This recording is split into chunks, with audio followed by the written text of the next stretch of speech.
Les gens de Thèbes n'ont rien oublié du drame. Ni les murailles, ni les arbres, ni les dieux. Car jamais mortel ne connut plus effroyable tragédie. Nul ne fut plus durement broyé par le destin. Voici l'histoire d'Œdipe.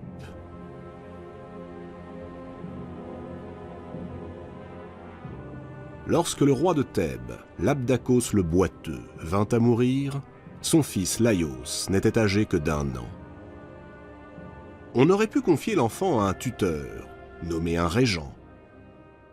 Mais 2 imposteurs firent main basse sur le trône de Thèbes et chassèrent le jeune Laios. Laios trouva refuge en Élide, auprès du roi Pélops. 18 années passèrent.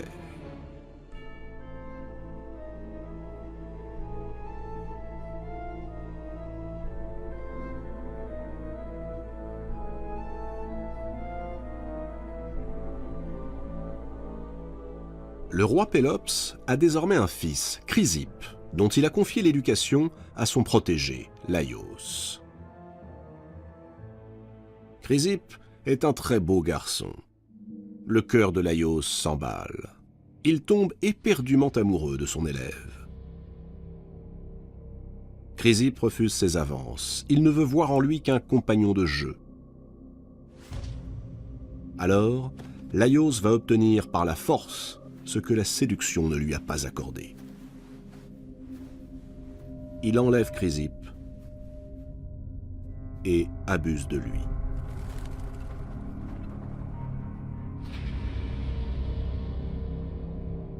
Laios ne viole pas seulement l'intégrité du jeune garçon, il viole les lois sacrées de l'hospitalité et il trahit la confiance que le roi Pélops a placée en lui.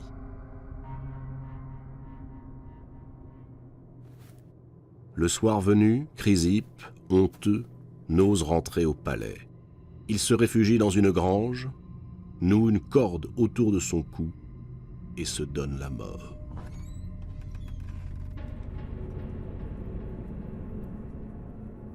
Lorsque le roi Pélops découvre le cadavre de son fils, il appelle sur Laios la malédiction des dieux. Sur Laios et sur tous ses descendants, que jamais la lignée de Laios ne puisse se perpétuer, qu'elle soit vouée à l'anéantissement.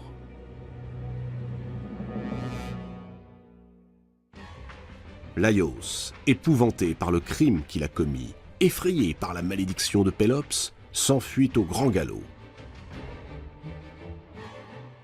Il retourne à Thèbes, où les 2 imposteurs qui le chassèrent de la cité sont morts. Le trône est désormais vacant, Laios peut s'y installer de plein droit. Laios choisit pour reine une jeune femme de noble lignée.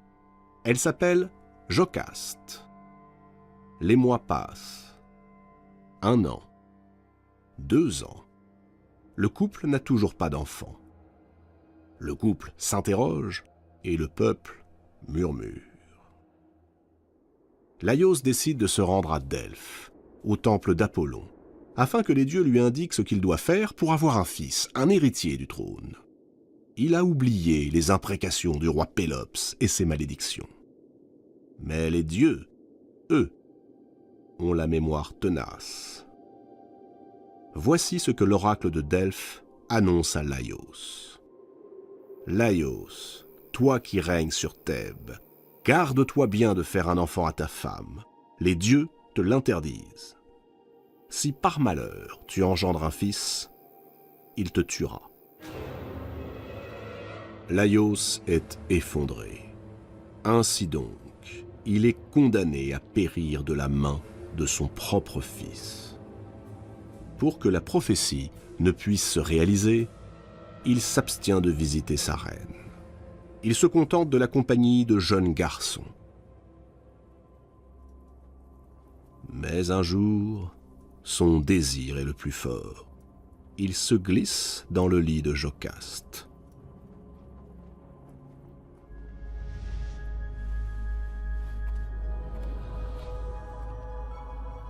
Neuf mois plus tard, un enfant vient au monde, c'est un fils. Et le souvenir de l'oracle revient à sa mémoire. Si par malheur tu engendres un fils, il te tuera.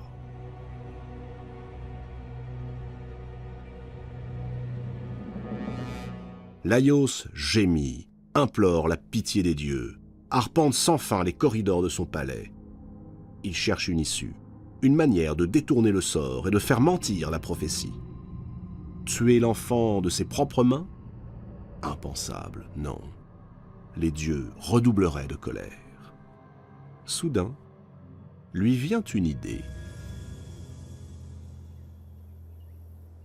Il fait venir à lui un berger et lui donne l'ordre d'emmener le nouveau-né au cœur de la montagne et de l'abandonner afin qu'il soit dévoré par les bêtes sauvages.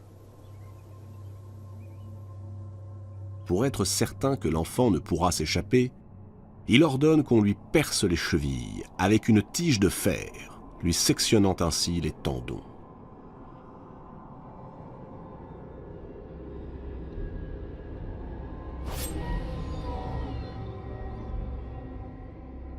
C'est le sort que l'on réserve aux animaux que l'on veut empêcher de courir.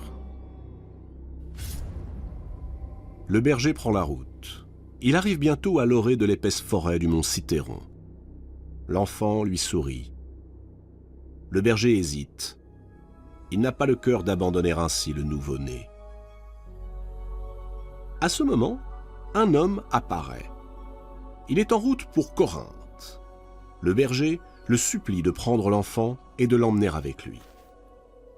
Ainsi, il serait à l'abri, loin de Thèbes et du regard meurtrier de Laios.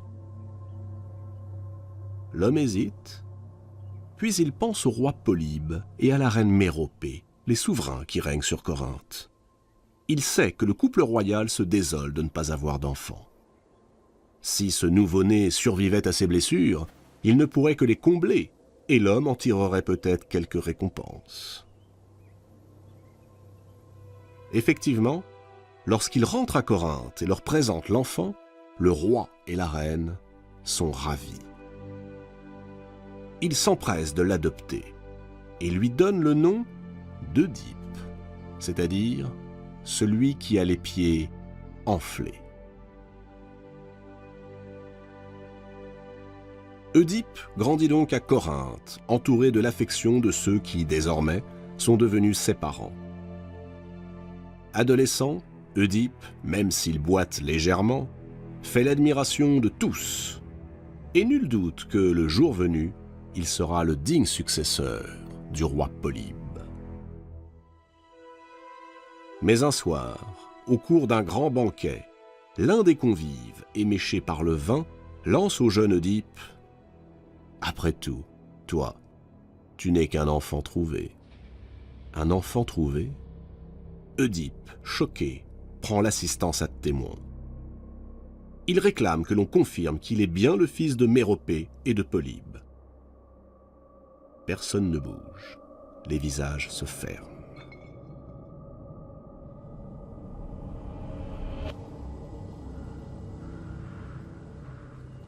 Œdipe se précipite chez son père. Il exige la vérité.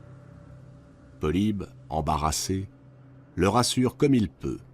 Pour lui, Œdipe est bel et bien son fils, quelles que soient les conditions de sa naissance. Mais ces explications imprécises laissent le jeune homme plus désemparé encore.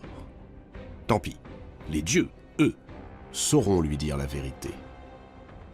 Œdipe part pour Delphes et interroge l'oracle. De qui est-il véritablement le fils? Or cela, l'oracle ne lui dira pas. Au contraire, la grande prêtresse, la Pythie, lui annonce le plus effroyable et le plus lamentable des destins. Tu tueras ton père et tu coucheras avec ta mère. Horrifié, le jeune homme choisit de ne plus rentrer à Corinthe. Il veut fuir le plus loin possible, mettre la plus grande distance entre ses parents qu'il chérit tendrement et lui, afin que ne puisse se réaliser cette terrible prophétie.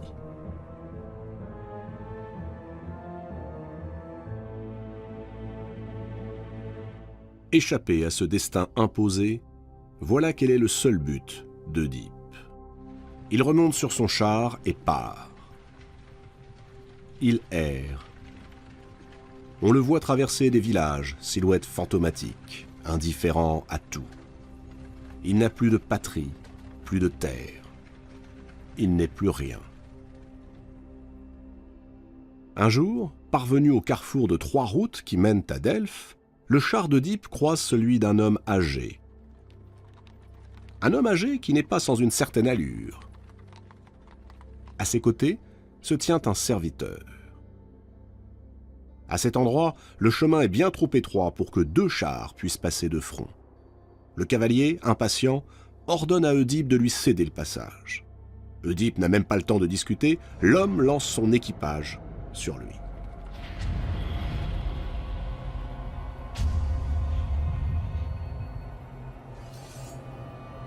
Ce jour-là, la force est du côté du plus jeune.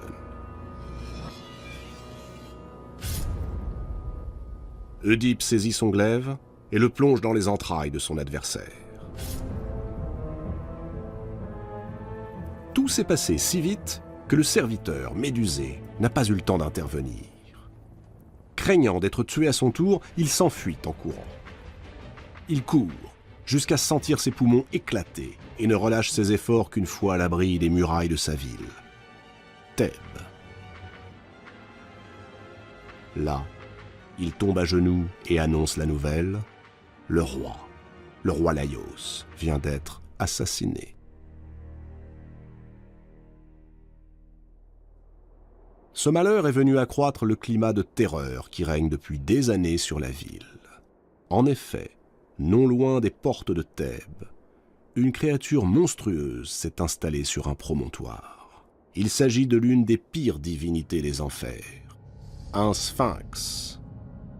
Le sphinx possède une tête de femme, des seins, mais un corps et des pattes de lionne, surmontés de 2 ailes griffues. À chaque voyageur qui passe par là, le sphinx pose une question, toujours la même. Nul ne parvient à y répondre. Tous sont aussitôt dévorés. Œdipe, toujours errant le long des routes, arrive à Thèbes. Il est frappé par le climat morbide qui règne sur la ville. Les habitants vont et viennent, le regard éteint, triste. Il interroge un passant qui lui explique que Laios mort, la régence a été confiée à Créon, son beau-frère. Créon a promis la main de Jocaste, sa sœur, et donc le trône, à quiconque délivrerait Thèbes de l'emprise du sphinx. Œdipe se dit qu'il tient là une belle opportunité de mettre un terme à son errance, en conquérant à la fois une reine et un trône. Il décide d'affronter le sphinx.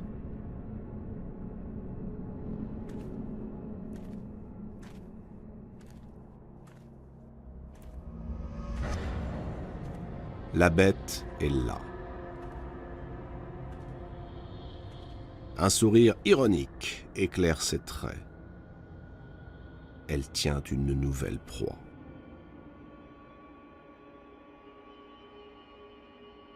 « Je t'écoute », lance Œdipe.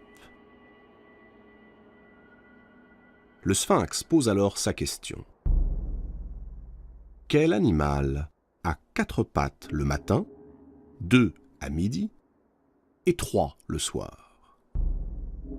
Œdipe réfléchit. Sa vie, qu'il risque à présent de perdre, défile sous ses yeux. Un long moment s'écoule. Sans trembler, Œdipe répond enfin. L'homme. Enfant, il a 4 pattes, puisqu'il rampe sur le sol à l'aide de ses pieds et de ses mains. Adulte, il en a 2, puisqu'il se tient debout. Devenu vieux, Il en a 3, puisqu'il s'appuie sur un 3e pied, une canne. Le sphinx réprime un brusque sursaut. Oedipe croit apercevoir dans son œil comme une étincelle. Il est vaincu.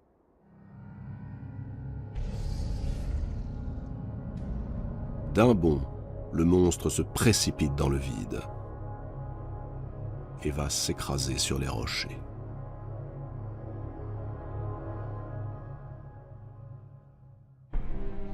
Voici donc Oedipe roi de Thèbes. Les années passent. Oedipe a épousé Jocaste, comme convenu. Elle lui a donné 4 enfants, 2 garçons, Éthéocle et Polynice, et 2 filles, Antigone et Ismène.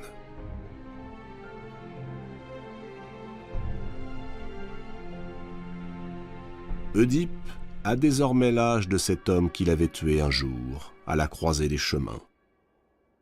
C'est alors que survient sa dernière épreuve, la plus terrible.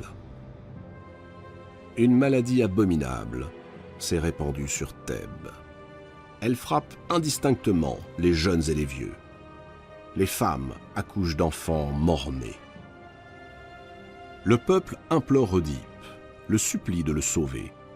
Lui qui a su triompher du sphinx saura sûrement les débarrasser de ce fléau. Oedipe part à nouveau pour Delphes. L'oracle saura peut-être l'éclairer sur les raisons de ce mystérieux mal. Or, l'oracle répond ceci à Oedipe. Si la peste s'est abattue sur la ville, c'est parce que ses murs abritent un assassin, le meurtrier du roi Laios. Tant qu'il ne sera pas trouvé et chassé hors des murs, le mal continuera de s'étendre jusqu'à la dévastation totale.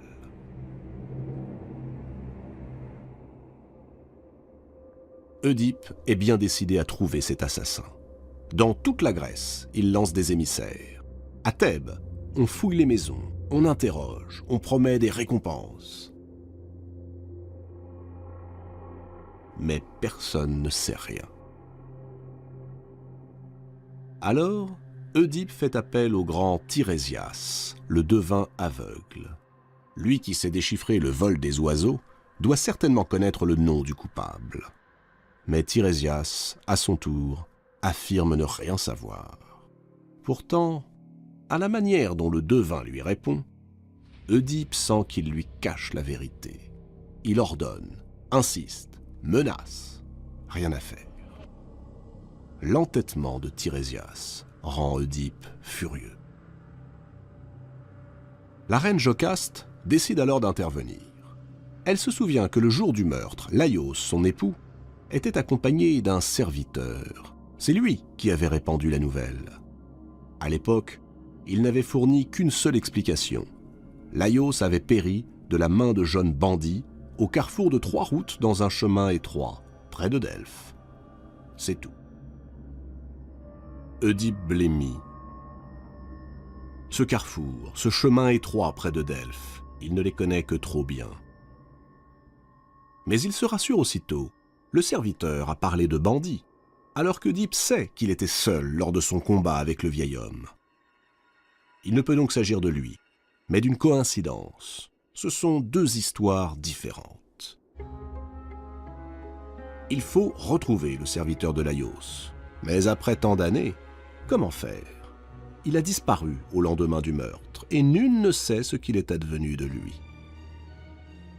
C'est à ce moment qu'arrive de Corinthe un messager. Il est porteur d'une triste nouvelle. Le roi Polybe est mort.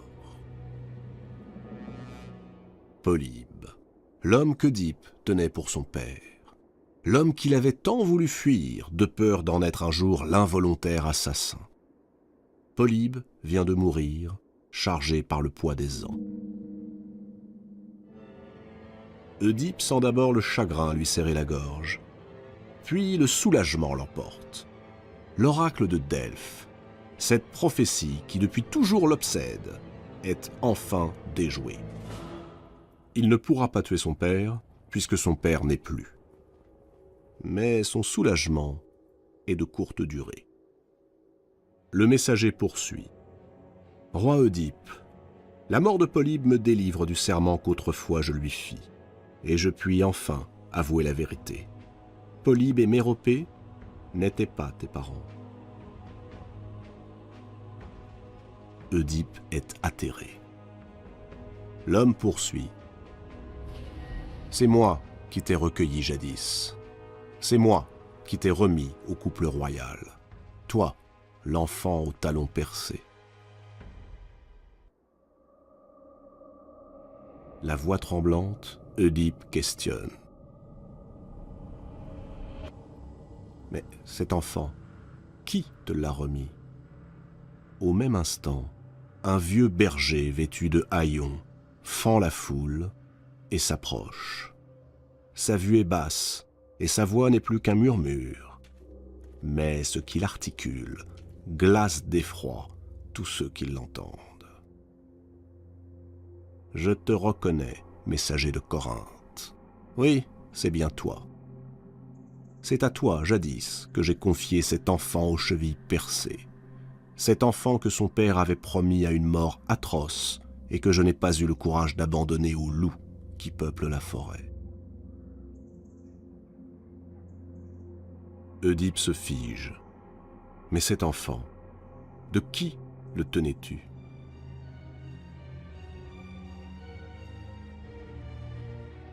Le vieux berger fixe Oedipe de ses yeux usés et laisse tomber d'une voix sourde. Cet enfant était le fils du roi Laios et de la reine Jocaste.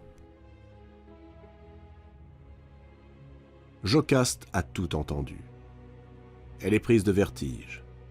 Tout est clair à présent. Plus aucun doute n'est possible. Oedipe est son fils.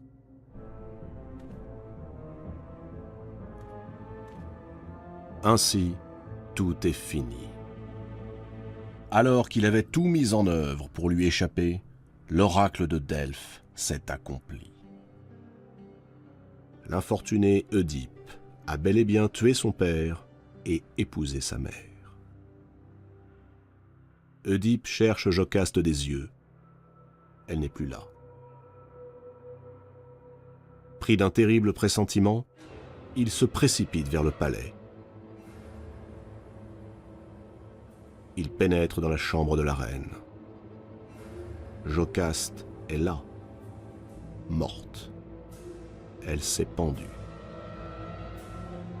Alors, Oedipe, l'âme et le cœur brisés, arrache les agrafes d'or qui ornent le vêtement de sa mère. Une expression sauvage anime ses traits.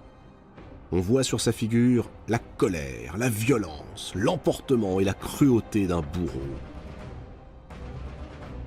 Il pousse un hurlement.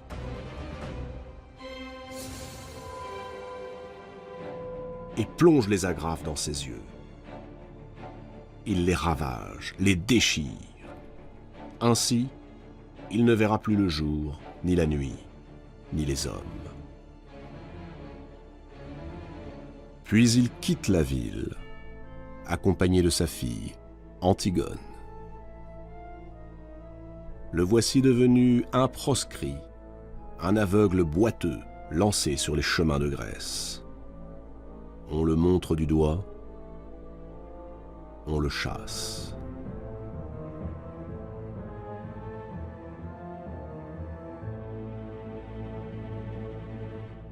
Oedipe est-il coupable ?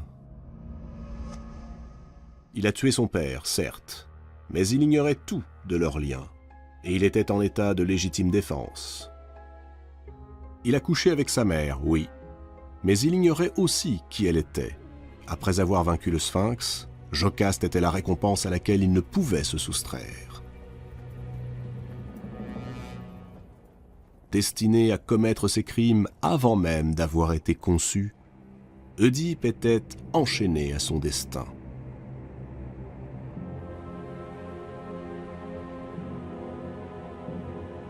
Rien n'aurait pu l'en détourner, sinon la mort. Et plus il aura lutté contre son destin, plus ce dernier aura mis d'acharnement à le broyer.